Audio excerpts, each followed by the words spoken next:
कल की रिपोर्ट अभी थोड़ी देर में अभी जारी होने वाली है। उसमें आज जो रिपोर्ट जारी होगी उसमें 3,583 केसेस हैं, 3,583 केसेस हैं।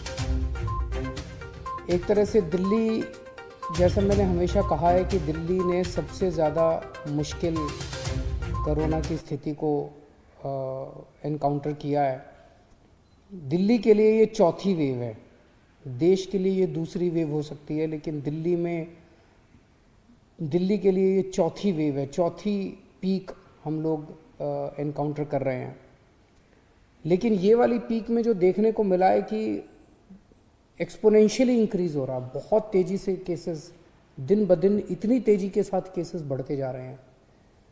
ये चिंता का विषय है, लेकिन घबराने की ज़रूरत नहीं है। हम सरकार में इस स्थिति के ऊपर पूरी नज़र रखे हुए हैं और जो भी उचित कदम उठाने की ज़रूरत है वो सभी कदम हम लोग उठा रहे हैं। इसको पूरा जो डेटा हम लोगों ने देखा है उसके हिसाब से ये केसेस तो बहुत तेज़ी से बढ़ रहे हैं, लेकिन इस बार ये जो कोरोना की चौथी वेव आई है ये पिछली वेव से कम सीरियस हैं। कम सीरियस मतलब कि एक तो मौतें काफ़ी कम हो रही हैं और दूसरा लोगों को अस्पताल में और लोगों को आईसीयू में जो भर्ती होते हैं वो काफ़ी पिछले उसके मुकाबले काफ़ी कम हैं। हम ये देख रहे थे कि अक्टूबर के महीने में जब लगभग इतने ही केस 3-4 हज़ार केसेस डेली आ रहे थे, उस वक्त आईसीयू में लगभग 1700 के करीब पेशेंट्स थे और आज लगभग 800 के करीब 50% के करीब पेशेंट्स हैं। उन दिनों में जब डेली 3-4 हज़ार केसेस आ रहे थे, 40 के करीब मौत डेली हो रही थी। आज 10-12 के करीब मौत डेली हो रही हैं। तो अभी ये वाली जो वेव आई है ये पिछली वाली वेव के मुकाबले में कम सीरियस है कि लोगों को कम अस्पताल जाना पड़ रहा है, होम आइसोलेशन में लोगों का इलाज अच्छे से हो रहा है। अभी जो स्थिति है, सरकार में लॉकडाउन किसी भी तरह का करने का कोई विचार नहीं है। हम स्थिति पे नज़र रखे हुए हैं।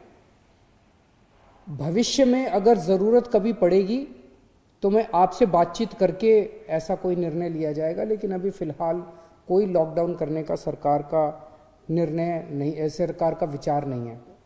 लेकिन आज हमने मीटिंग करके ये देखा कि अस्पतालों में और कितनी व्यवस्था करने की ज़रूरत है, ताकि अगर लोग बीमार हों और वो अस्पताल में एडमिट होना चाहें तो एम्बुलेंस की व्यवस्था, अस्पताल की व्यवस्था, वेंटिलेटर की व्यवस्था, ऑक्सीजन की व्यवस्था और आईसीयू की व्यवस्था, ये सारी व्यवस्थाओं के ऊपर आज हम लोगों ने विचार किया है और इसके लिए पूरा प्लान तैयार किया है कि कैसे कैसे किन किन स्टेजेस के अंदर आईसीयू के बेड्स बढ़ाए जाएंगे, कब कब प्राइवेट अस्पतालों के अंदर आईसीयू के बेड्स बढ़ाए जाएंगे, कब कब सरकारी अस्पतालों के अंदर कितने कितने बढ़ाए जाएंगे, उसकी हम लोगों ने पूरी प्लानिंग की है। तो हॉस्पिटल मैनेजमेंट, हेल्थ मैनेजमेंट पूरा सिस्टम जो है, कोरोना में अगर आने वाले समय में केसेस इसी तेज़ी के साथ बढ़ते हैं तो उसको ध्यान में रखते हुए हम लोगों ने आज पूरी प्लानिंग की है। मुझे लगता है कि हमारे सामने मोटे मोटे तौर पे 3 काम हैं।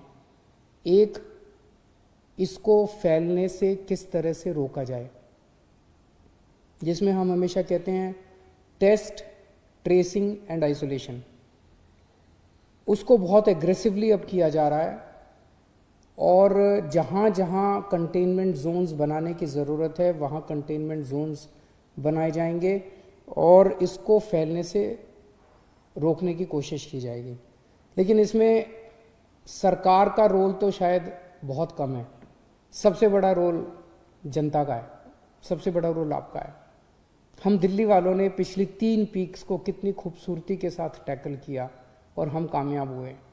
मैं आज आपसे सबसे हाथ जोड़ के प्रार्थना करता हूं कि फिर से वापस मास्क पहनना चालू कर दीजिए।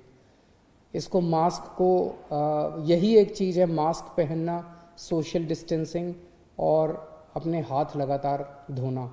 ये अगर हम करेंगे तो इसको फैलने से रोक सकते हैं। दूसरी चीज़ है हॉस्पिटल मैनेजमेंट की। अगर हम बीमार हो जाएं तो हमारे लिए उचित हॉस्पिटल में जगह होनी चाहिए, हमारे अच्छा इलाज होना चाहिए, उसके ऊपर सरकार उचित कदम उठा रही है। और तीसरा है वैक्सीनेशन। वैक्सीनेशन के ऊपर सरकार पूरा ध्यान दे रही है। हमें लगता है कि जितना ज़्यादा वैक्सीनेशन किया जाएगा उतना ज़्यादा इस बीमारी पे काबू पाया जा सकता है। हमें खुशी है कि केंद्र सरकार ने 1 अप्रैल से 45 साल से ऊपर की उम्र वालों के वैक्सीनेशन की इजाज़त दे दी है। कल हम लोगों ने 71,000, दिल्ली में 71,000, हमारी कैपेसिटी अब 96,000 की हो गई है, 71,000 वैक्सीनेशन किए। हमें 2 दिक्कतें आ रही हैं। एक तो ये कि केंद्र सरकार ने गाइडलाइन की है कि जहाँ भी वैक्सीनेशन होगा वो केवल और केवल अस्पताल या हेल्थ फैसिलिटीज़ के अंदर हो सकता है। उसमें शुरू में ये डर था कि अगर वैक्सीनेशन के कुछ साइड इफ़ेक्ट हो गए, कोई रिएक्शन हो गया, तो वहाँ पे तुरंत कोई फैसिलिटी होनी चाहिए ताकि उसका इलाज किया जा सके। लेकिन अब तो 4 महीने हो गए, 3 महीने हो गए लगभग वैक्सीनेशन करते हुए। कल बता रहे हैं 71,000 हमने वैक्सीनेशन किए, जिसमें 4 लोगों को थोड़ा बहुत वो हुआ रिएक्शन वगैरह, और वो ठीक हो गए, घंटे 2 घंटे के अंदर वो लोग ठीक हो गए। तो अब ये तो सामने आ गया कि ये सेफ़ है। तो अगर ये सेफ़ है तो केंद्र सरकार अगर हमें मास लेवल पे वैक्सीनेशन करना अलाउ करे तो हम कम्युनिटी सेंटर्स में, स्कूलों के अंदर, मतलब कई 100 हज़ारों हम फैसिलिटीज़ क्रिएट करके इसको युद्ध स्तर के ऊपर वैक्सीनेशन ड्राइव शुरू कर सकते हैं। और अगर युद्ध स्तर के ऊपर वैक्सीनेशन ड्राइव शुरू की गई तो मुझे लगता है कि कोरोना को कंट्रोल करने में हम लोगों को मदद मिलेगी। उसकी हम पूरी, इसके बारे में उचित व्यवस्था की जा सकती है कि जहाँ जहाँ करेंगे हम एम्बुलेंस का इंतज़ाम कर दें, वो तुरंत कोई फर्स्ट एड का इंतज़ाम कर दें, उनको अगर किसी को बाई चांस कोई रिएक्शन वगैरह होता है तो उसको देखभाल करने का इंतज़ाम किया जा सकता है। लेकिन अगर हम नॉन हेल्थ फैसिलिटीज़ में अलाउ नहीं करेंगे तो इसकी एक सीमा है जिसके बियॉन्ड हम नहीं जा पाएंगे।